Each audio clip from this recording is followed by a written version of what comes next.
Shalom saudara-saudara.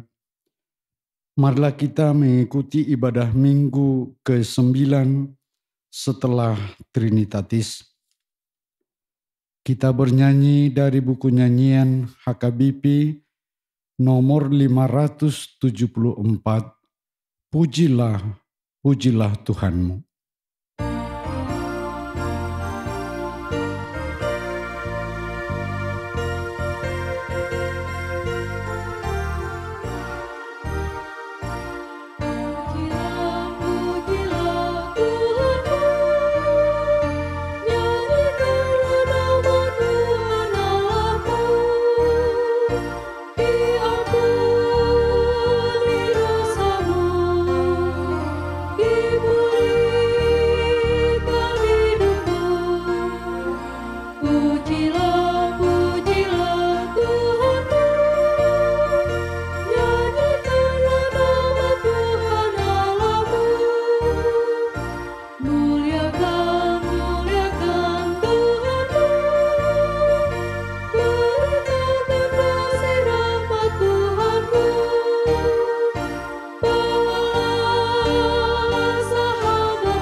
Di dalam nama Allah Bapa dan nama anaknya Tuhan Yesus Kristus dan nama Roh Kudus yang menciptakan langit dan bumi.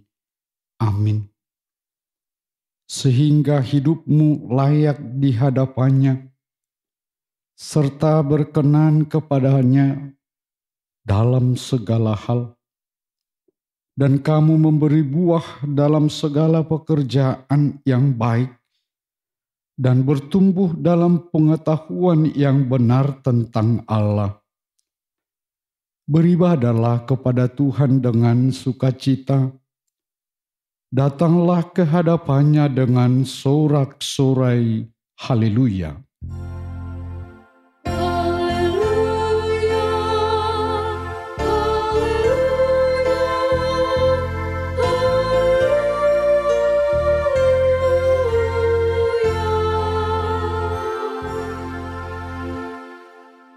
Marilah kita berdoa. Ya Tuhan Allah, Bapa kami yang Maha Pengasih, tuntunlah kami kepada anak-Mu, supaya kami menjadi milik-Nya.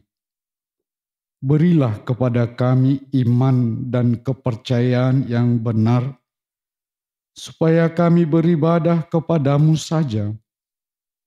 Janganlah biarkan jemaat-Mu menyandarkan pengharapannya kepada hal-hal yang duniawi, karena Engkau penyelamat dan perlindungan saya. Tolonglah dan tuntunlah kami di jalan kebenaran menuju kehidupan kekal, karena kasih-Mu dalam anak-Mu Tuhan Yesus Kristus Tuhan kami. Amin. Kita bernyanyi dari buku nyanyian HKBP nomor 17, Raja Maha Tinggi.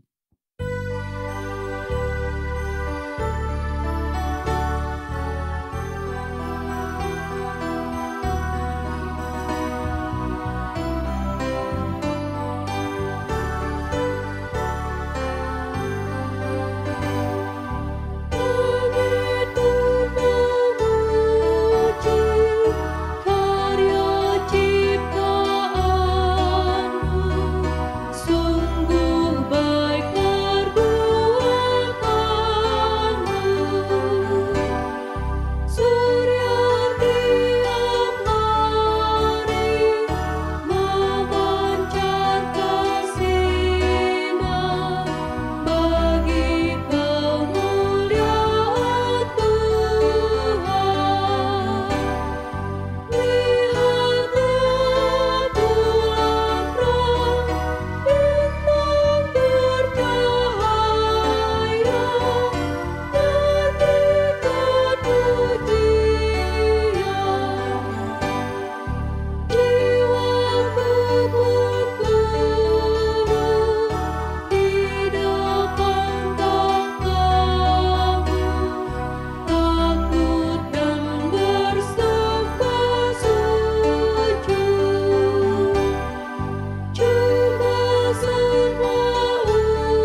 Marilah kita mendengar hukum Tuhan pada minggu ke-9 setelah Trinitatis ini, yaitu hukum pertama sampai dengan hukum yang keempat.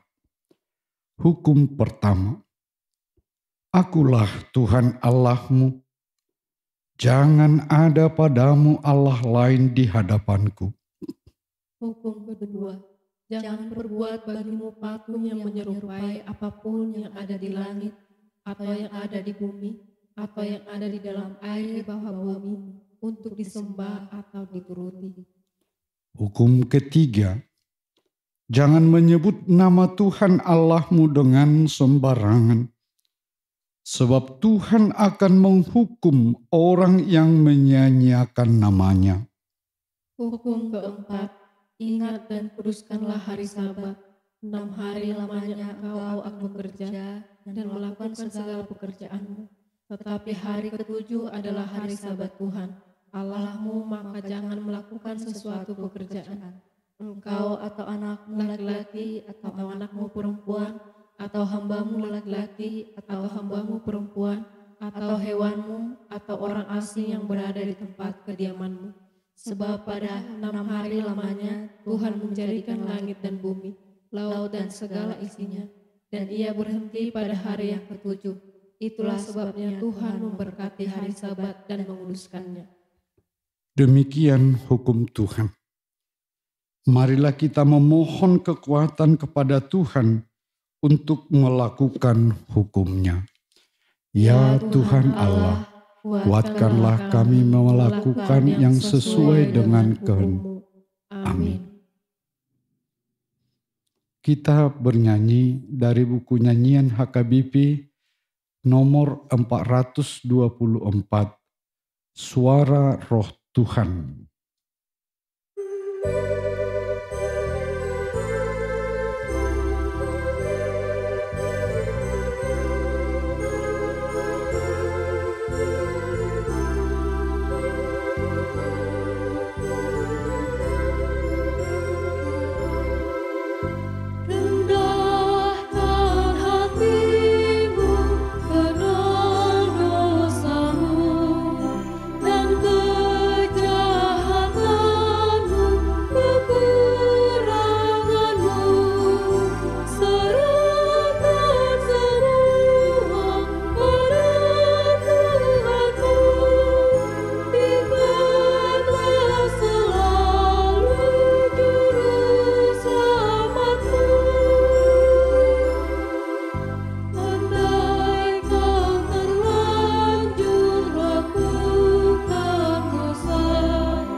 Marilah kita merendahkan diri untuk mengaku dosa kita.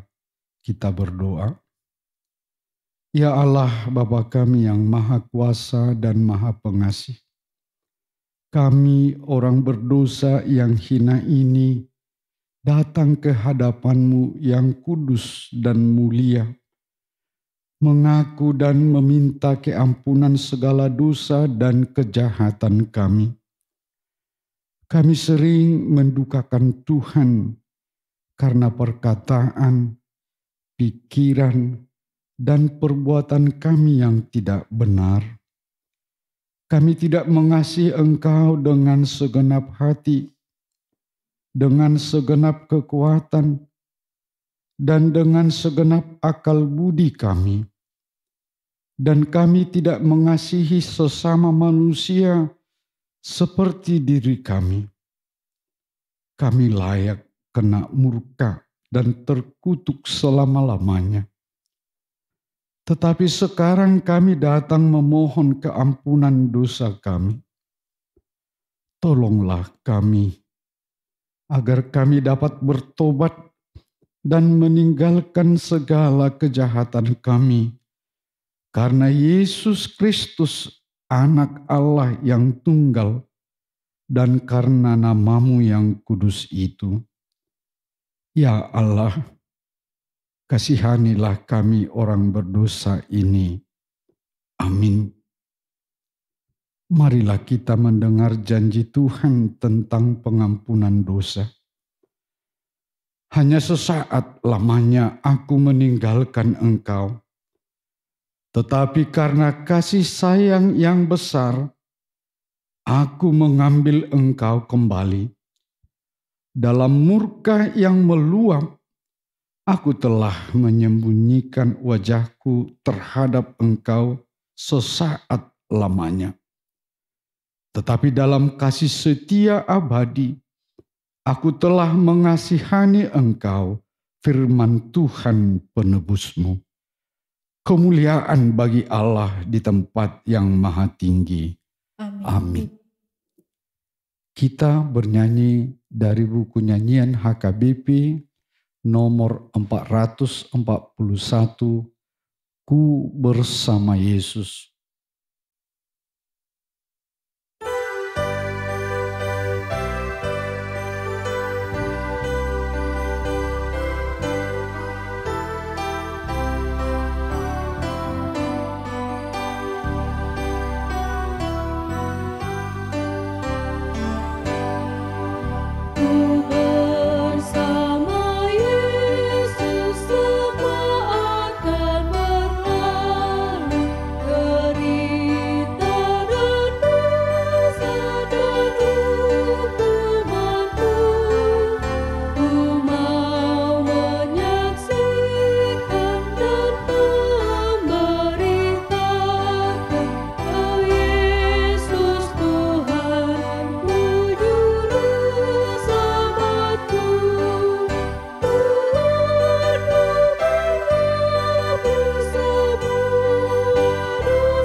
Marilah kita mendengar firman Tuhan, epistel yang ditetapkan untuk minggu ini, yaitu dari kitab Mazmur, pasal 82, ayat 1 sampai dengan ayat 8.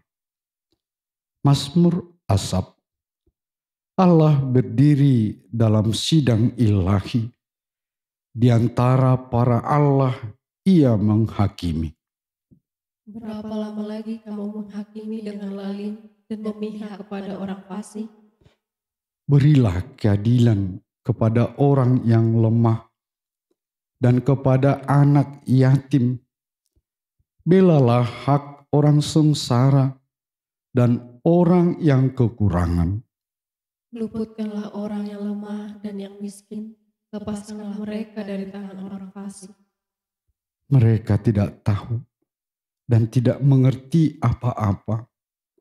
Dalam kegelapan mereka berjalan, goyanglah segala dasar bumi.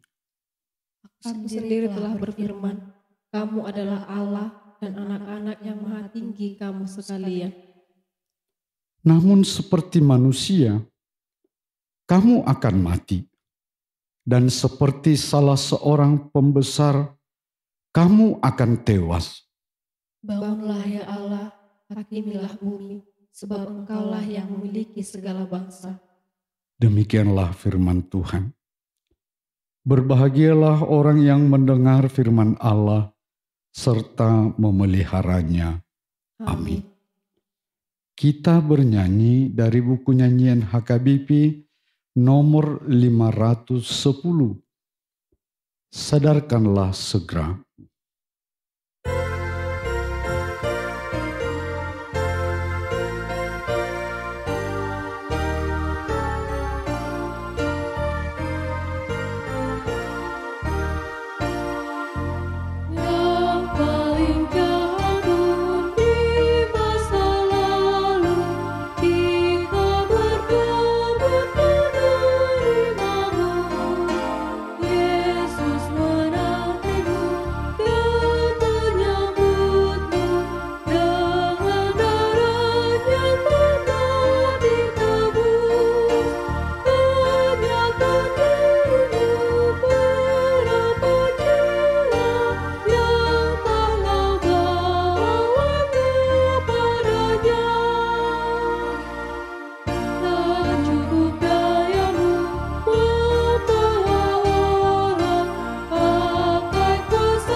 Marilah kita bersama-sama mengaku iman kepercayaan kita sebagaimana teman-teman seiman di seluruh dunia. Kita bersama-sama mengucapkannya. Aku percaya kepada Allah, Bapa yang Maha Kuasa, Khalik langit dan bumi. Aku percaya kepada Yesus Kristus, Anak-Nya yang tunggal Tuhan kita, yang dikandung daripada Roh Kudus, lahir dari anak darah Maria, yang menderita sengsara di bawah pemerintahan Pontius Pilatus, disalibkan, mati dan dikuburkan, yang turun ke dalam kerajaan maut, pada hari yang ketiga, bangkit pula dari antara orang mati, naik ke surga, duduk di sebelah kanan Allah, Bapa yang Maha Kuasa. Dari sana akan datang kelak untuk menghakimi orang yang hidup dan yang mati. Aku percaya kepada Roh Kudus dan adanya satu gereja yang kudus, persekutuan orang kudus, pengampunan dosa, kebangkitan daging, dan hidup yang kekal. Amin. Kita bernyanyi dari buku nyanyian HKBP nomor 349, Masa yang Tiada Akhirnya, sambil kita mengumpulkan persembahan 1A dan 1B.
Damai sejahtera Allah yang melampaui segala akal, itulah yang memelihara hati dan pikiranmu di dalam Kristus Yesus Tuhan kita. Amin. Shalom, Bapak Ibu, Saudara-saudara jemaat yang terkasih dimanapun kita berada saat ini. Marilah kita membuka Alkitab kita, nats firman Tuhan yang menjadi nats khotbah bagi kita pada hari ini, yaitu dari Injil Lukas pasal 12 ayat 49 sampai ayat yang ke-53. Saya akan membacakan bagi kita Marilah kita mengikuti dalam hati kita masing-masing. Aku datang untuk melemparkan api ke bumi, dan betapakah aku harapkan api itu telah menyala. Aku harus menerima baptisan, dan betapakah susahnya hatiku sebelum hal itu berlangsung. Kamu menyangka bahwa aku datang untuk membawa damai di atas bumi? Bukan, kataku kepadamu, bukan damai, melainkan pertentangan. Karena mulai dari sekarang akan ada pertentangan antara 5 orang di dalam satu rumah, 3 melawan 2, dan 2 melawan 3. Mereka akan saling bertentangan. Ayah melawan anaknya laki-laki, dan anak laki-laki melawan ayahnya. Ibu melawan anaknya perempuan, dan anak perempuan melawan ibunya. Ibu mertua melawan menantunya perempuan, dan menantu perempuan melawan ibu mertuanya. Demikian pembacaan firman Tuhan. Bapak, Ibu, saudara-saudara, jemaat yang dikasihi Tuhan kita Yesus Kristus. Ketika kita mengikuti pembacaan firman Tuhan hari ini, tentu kita merasa tergelitik. Muncul pertanyaan di dalam hati kita. Mengapa Yesus mengatakan perkataan-perkataan yang demikian? Apa kira-kira maksudnya? Apa yang mau Yesus katakan melalui semua perkataan itu? Karena kalau kita melihat tadi, perkataan yang disampaikan Yesus dalam perikop ini agaknya sangat bertentangan dengan pengajaran-pengajaran yang Yesus sampaikan sebelumnya. Kita telah mengikuti banyak pengajaran-pengajaran yang Yesus sampaikan, terutama tentang kasih. Yesus mengajarkan kepada kita agar kita mengasihi Allah, mengasihi sesama. Bahkan bukan hanya itu, bahkan musuh sekalipun harus dikasihi. Demikian pengajaran Yesus. Bahkan dalam Matius 5 ayat 9 dikatakan, berbahagialah mereka yang membawa damai, karena mereka akan disebut anak-anak Allah.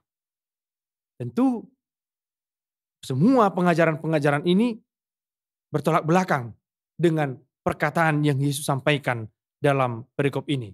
Agaknya atau menurut anggapan kita. Oleh karena itu, agar kita dapat lebih memahami firman Tuhan hari ini, kita harus melihat letak atau posisi dari firman Tuhan hari ini. Dan kalau kita bandingkan posisi firman ini dengan ayat paralelnya dalam Matius pasal 10. Yesus menyampaikan perkataan ini kepada para murid-murid ketika ia baru memanggil para murid-murid itu untuk mengikut dia. Yesus menyampaikan banyak nasihat kepada mereka yang dipanggil, dan bukan hanya itu, Yesus juga memaparkan secara gamblang apa yang akan dihadapi oleh murid-murid itu. Yesus menjelaskan bahwa akan ada resiko, akan ada penderitaan, tantangan yang harus dihadapi oleh murid-murid itu. Dan Yesus juga sekaligus menjelaskan apa tujuannya datang ke dunia ini. Melalui semua penjelasan itulah, murid-murid Yesus itu mendapatkan gambaran bahwa ternyata menjadi murid Yesus itu memiliki konsekuensi, memiliki resiko yang harus diikuti bukan hanya oleh murid-murid itu sendiri, tetapi oleh siapapun yang ingin mengikut Yesus. Ini menarik untuk kita perhatikan karena biasanya orang yang mencari pengikut akan memberitahukan hal-hal yang menarik, memberitahukan hal-hal yang baik agar orang tertarik untuk mengikut dia. Kalau orang misalnya ingin dipilih untuk suatu jabatan, dia tentu akan berusaha untuk mengambil hati orang banyak. Bagaimana supaya dia memperoleh dukungan? Bagaimana supaya orang bersimpati kepada dia? Tetapi yang kita lihat, yang dilakukan Yesus di sini sangat berbeda. Kepada murid-muridnya, Yesus menyampaikan dengan jelas apa yang harus dihadapi. Perkataan-perkataan yang berat bahwa ada resiko, ada penderitaan yang harus dihadapi oleh para murid-murid itu ketika mereka bersedia menjadi murid-muridnya. Kita bisa melihat bahwa ternyata sejak mulanya murid-murid itu dipanggil, murid-murid itu sudah diberikan pilihan. Karena Yesus sudah memberitahukan resiko, konsekuensinya, tentu mereka bisa mengambil keputusan apakah mereka akan tetap mengikut Yesus ataukah mereka memilih untuk mundur. Tuntutan akan komitmen seperti ini mengingatkan kita kepada komitmen yang dituntut dari seorang tentara. Kita barangkali pernah melihat semboyan yang dituliskan di markas tentara. Kira-kira seperti ini bunyinya. Anda ragu-ragu, kembali sekarang juga. Anda ragu-ragu, kembali sekarang juga. Semboyan ini dipakai untuk mengingatkan para tentara, para prajurit, agar tidak ada satupun di antara mereka yang ragu-ragu di dalam dirinya. Karena tentu ini akan merugikan. Bisa kita bayangkan kalau satu regu tentara berada dalam satu pertempuran, tetapi di antara mereka ada yang ragu-ragu. Ada yang kehilangan semangatnya. Tentu ini pun akan mempengaruhi anggota-anggota lain di dalam regu itu. Dan bisa jadi keberadaannya justru akan menjadi beban di tengah-tengah regu tentara itu, regu prajurit itu. Karena itu seorang prajurit tidak boleh ragu. Tidak boleh ada rasa ragu di dalam hatinya, tetapi dia harus yakin. Dia tidak boleh mundur ketika dia sudah memilih dan menetapkan pilihannya. Hal seperti itulah yang dituntut dari orang-orang yang mengikuti Kristus. Yesus menyampaikan perkataan itu kepada para murid-murid, tentu bukan lagi ketika sesaat dipanggil, tetapi sudah beberapa waktu mereka bersama-sama dengan Yesus, sehingga Yesus dan para murid itu sebenarnya sudah memiliki pengenalan satu sama lain. Tetapi ketika Yesus menyampaikan perkataan ini, Yesus hendak menyampaikan bahwa apa yang akan terjadi sehubungan dengan kedatangannya itu barangkali akan sangat berbeda dengan apa yang dibayangkan oleh para murid-murid. Kita bisa melihat Yesus jelas mengatakan itu di ayat 51. Dia mengatakan, "Kamu menyangka bahwa aku datang untuk membawa damai di atas bumi? Bukan. Kataku kepadamu, bukan damai, melainkan pertentangan." Dan kalau kita mensejajarkan perkataan ini dengan apa yang tertulis dalam Injil Matius pasal 10 ayat 34, di sana dikatakan, "Jangan kamu menyangka bahwa aku datang untuk membawa damai di atas bumi. Aku datang bukan untuk membawa damai, melainkan pedang." Kita tahu bersama bahwa pedang ini adalah senjata yang dipakai untuk memisahkan, memotong, membelah menjadi dua. Tentu pemisahan yang dimaksud Yesus di sini bukanlah tujuan utama dari kedatangan Kristus. Tetapi yang mau Yesus katakan adalah bahwa kedatangannya ke dunia ini mau tidak mau harus membawa pemisahan. Karena bagaimanapun terang yang dibawa oleh Yesus Kristus itu tidak mungkin diam bersama-sama dengan kegelapan. Bagaimanapun akan ada reaksi, akan ada penolakan dari orang-orang yang tidak menghendaki Kristus. Oleh karena itu, murid-murid harus bersedia, harus bersiap untuk menerima segala situasi seperti itu. Jemaat yang dikasihi Tuhan kita Yesus Kristus, dari perkataan yang disampaikan oleh Yesus kepada murid-muridnya ini, kita jelas mengetahui bahwa memang seringkali orang-orang yang membawa kabar baik, yang memberitakan Injil itu mendapat penolakan di mana-mana. Tetapi mereka harus siap, memiliki hati yang teguh kalau mereka mau dan bersedia mengikut Kristus. Dan Yesus mengharapkan bahwa setiap orang yang mengikut Dia harus memprioritaskan Tuhan di dalam kehidupannya. Kita bisa membaca dari Matius pasal 10 ayat 37. Dikatakan di sana, barang siapa mengasihi bapa atau ibunya lebih daripada aku, ia tidak layak bagiku. Dan barang siapa mengasihi anaknya laki-laki atau perempuan lebih daripadaku, ia tidak layak bagiku. Tuhan harus menjadi yang utama. Tuhan harus menjadi prioritas di dalam kehidupan setiap orang yang bersedia mengikuti Dia. Kalau demikian, orang-orang yang berkenan mengikut Tuhan itu akan memperoleh kekuatan ketika dia benar-benar setia, benar-benar mengikuti Tuhan sepenuh hati.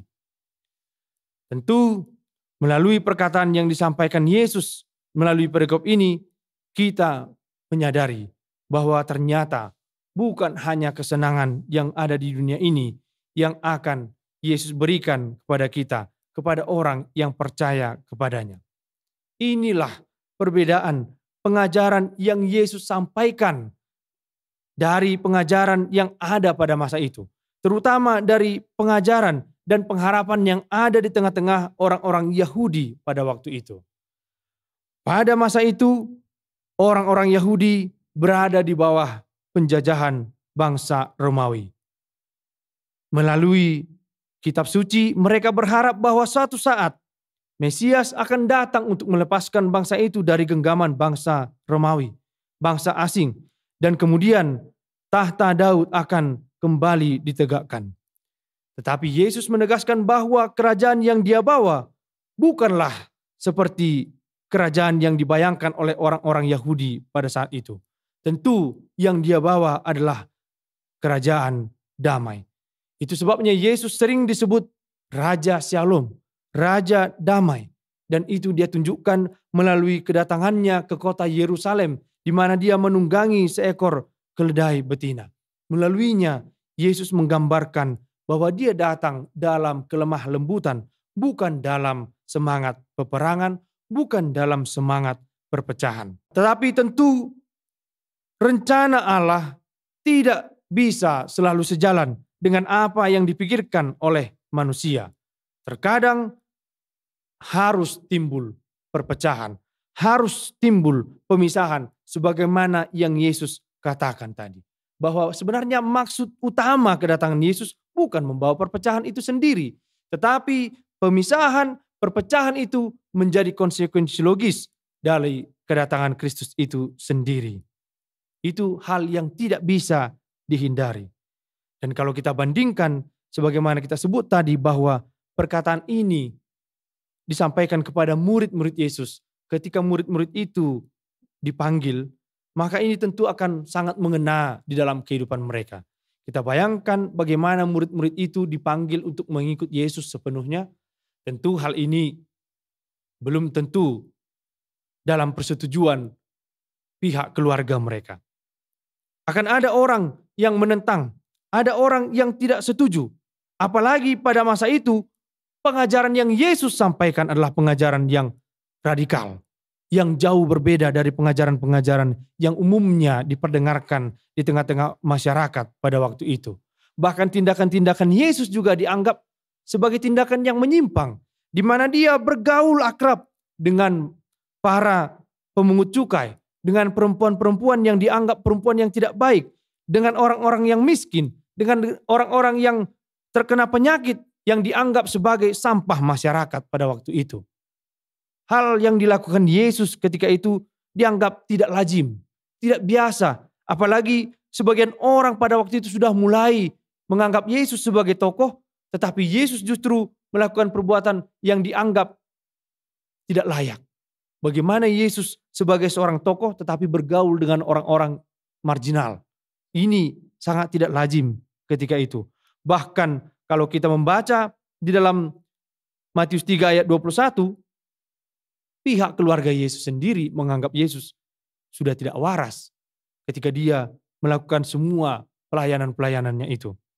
Dari sini kita bisa melihat bahkan orang-orang terdekat Yesus sekalipun sulit untuk menerima apa yang Yesus lakukan. Apalagi orang-orang yang baru mengenal Yesus.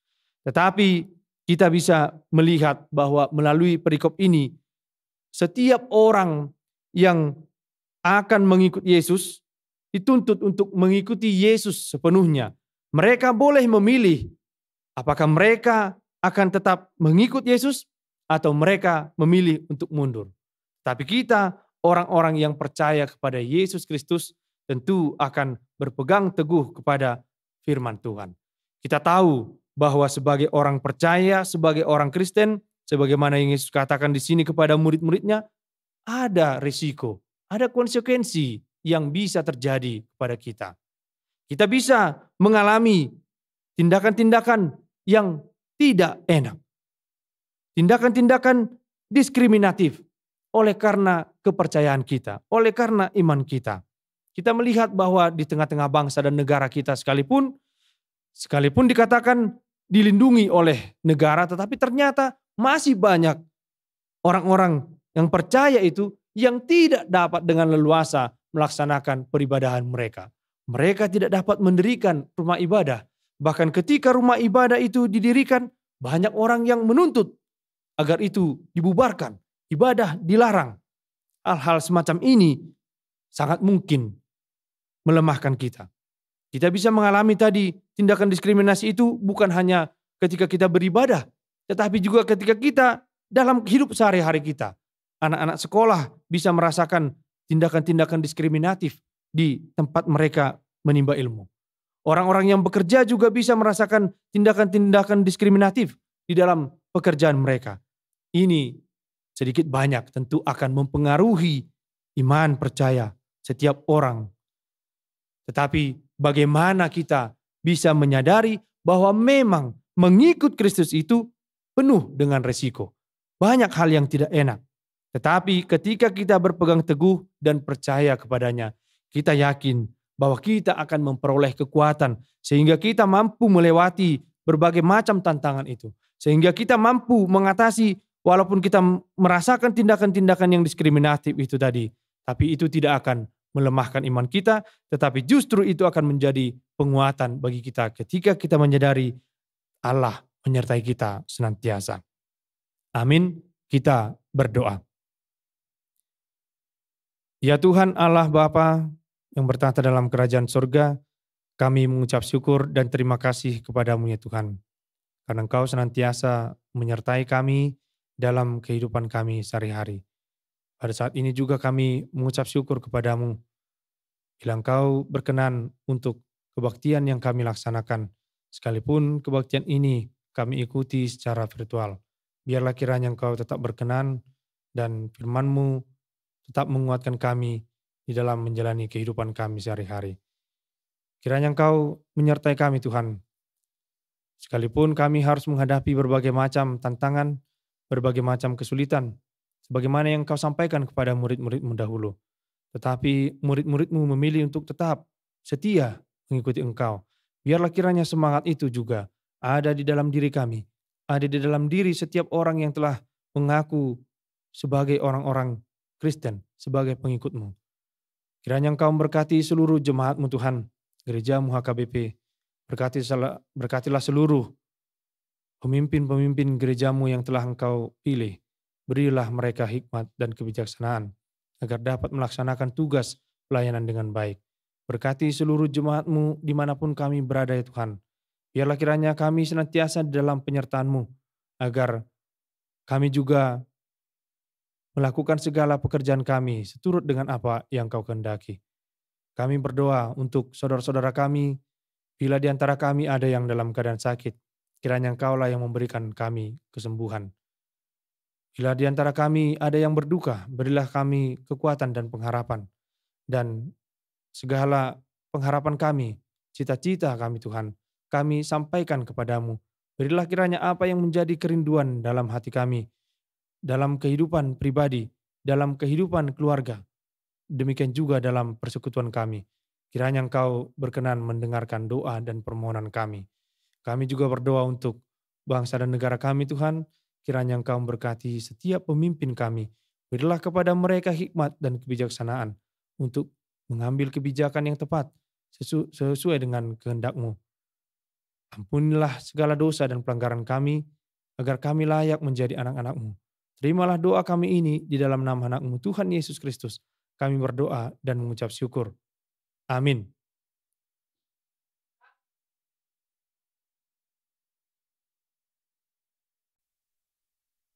Kita bernyanyi dari buku nyanyian HKBP nomor 512, kita mengumpulkan persembahan.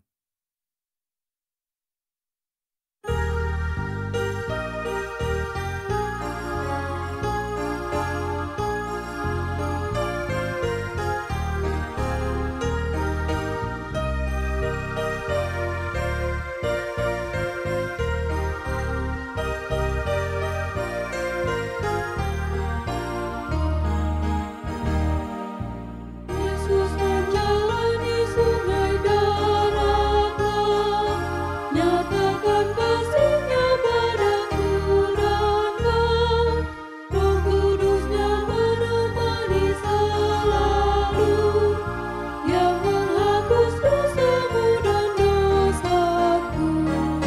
Saudaraku, mari datanglah, bawa andai Tuhan bersama. Saudaraku, segera datanglah, bawa pada Yesus teman semua.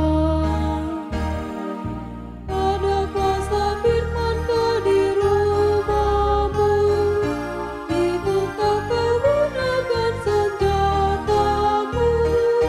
Hikmat yang terindah itu firman-Nya, takkan kau beroleh semua darinya. Saudaraku, mari datanglah, bawa andai Tuhan bersama. Saudaraku, segera datanglah, bawa pada Yesus teman semua.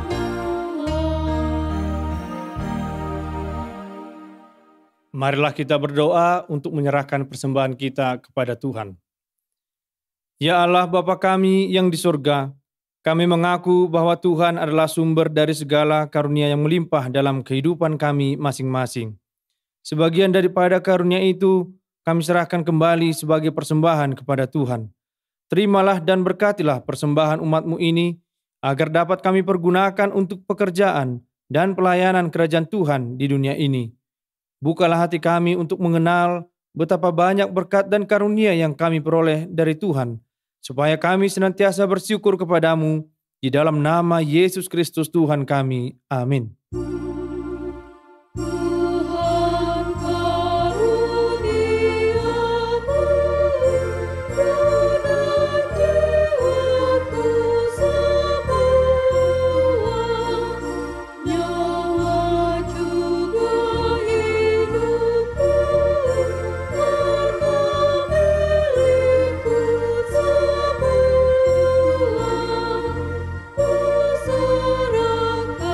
padamu untuk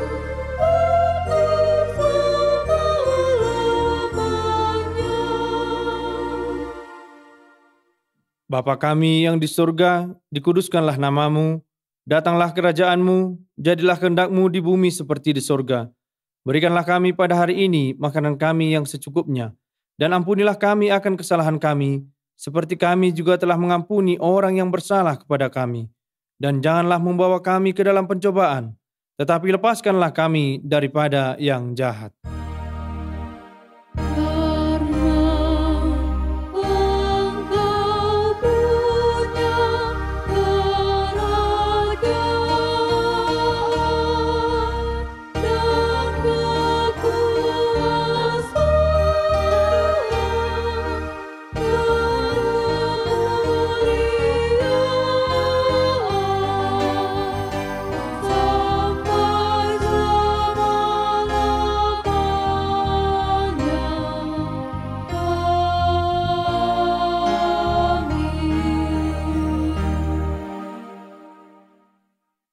Tuhan memberkati engkau dan melindungi engkau. Tuhan menyinari engkau dengan wajah-Nya dan memberi engkau kasih karunia. Tuhan menghadapkan wajah-Nya kepadamu dan memberi engkau damai sejahtera. Amin.